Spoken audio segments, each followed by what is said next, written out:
that redoubtable and indomitable duplicitous comedic mirth himself, I give you Mr. George Blagden. You all see me out there? You all see me? A minute. What about now?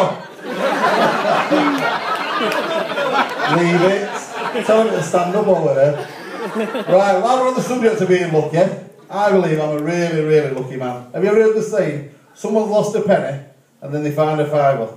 Well, that's me. I've invented a new lucky diet. Last week I lost £10. This morning I found 3 stone. Anyway, I'll tell you a bit about my family. I come from a massive family, me. All my family are spread all over, a bit like the Metrolink. You know, I've got loads of branches. Some of them don't work, some of them are always late, and then some you don't see for 3 or 4 months, and 3 turn up at the same time, and you don't need them. So I'll tell you a bit about them, but I'll use the Metrolink stock to remind me all about them. I've got a cousin called Billy. Billy's a great lad. He comes from Bury, home of the best market apparently in the northwest. Way well done, Bury people, 2 of them. Billy's he got a pet stall on the market, and he sells goldfish and food and all the usual stuff. So I bought a budgie off him just to support local business and all that. Like, took it all the way home, get the budgie back in the cage. It's like giving it this on the perch. So I thought, what's wrong with it? It's got a broken leg. So I got the big matches out of the kitchen, taped it all up, you know, brilliant, lovely little. Should have seen his face light up when he walked away. Sorry about that.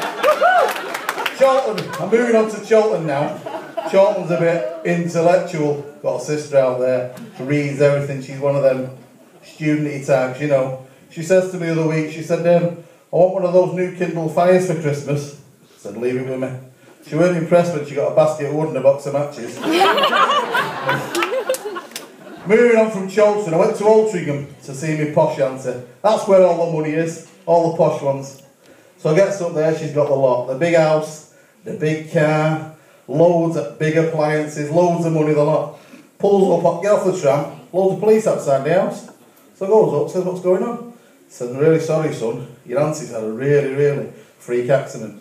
She's fell in the big washer and downed. She's died. So I said, well, did she suffer? They said, no, she died in comfort.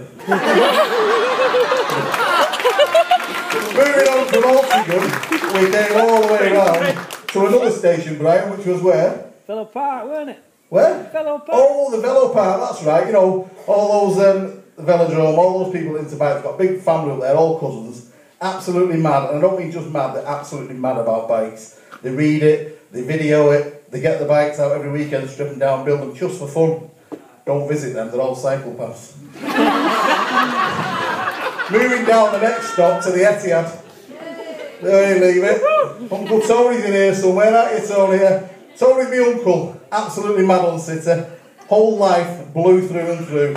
When they moved from Main Road, he bought a new house facing the Etihad. And I call round now and again, but he never brews up. I've only got 1 cup.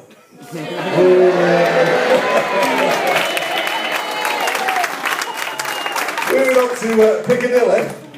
Now, I haven't got any family in Piccadilly, but you can't be too careful round in Manchester, you know. That's where they go to get all the money out of the machines. So, toddles up to the old ATM. There's always someone in the station, day or night. Toddles up there, puts my numbers in, just gets some cash. Little old lady toddles up. Excuse me, son, can you check my balance? So I pushed her over, it wasn't very good. While on the subject of money, I got back on the tram and got off at Exchange Quay. That's where all the money is in Salford, all the new big banks and always everything popping up next to Media City is.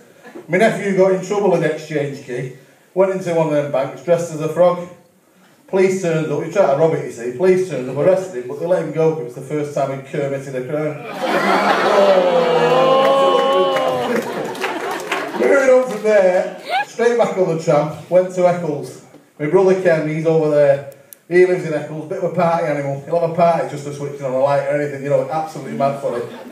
Last week he phoned me up, he said, we're having a fancy dress party. I said, I'll be there, Ken. Toddled in, dressed as a loaf of bread. He said the birds were all over me. Anyway, I'm coming home now. Last stop, Langwither. That's where I live. Langwither Road. It's got a favourite leave it. Well done, Chris. He lives in Langwither as well. I've got a famous chippy on Langwither Road. It's won awards for its fish all over the place, you know. So I goes in, I says to the bloke, I'll have one of these famous fishes where you got all the trophies up for. He said, leave it with me. So he starts frying the fish, and while I'm waiting, I says to him, are them prawn crackers? He said, no, just messing about. So anyway, he serves me the fish and chips. He's like that. Do you want salt and vinegar? I said, how much is that? He said, it's free. I said, I'll have 3 bottles of each, thanks. Anyway, you've been a great crowd. I'm now at home. I'd like to say a great thank you. You've been a better crowd than last night when I practiced this. I'm telling you, the guy who was on before me was so bad, they booed all the way through mine. Thanks very much.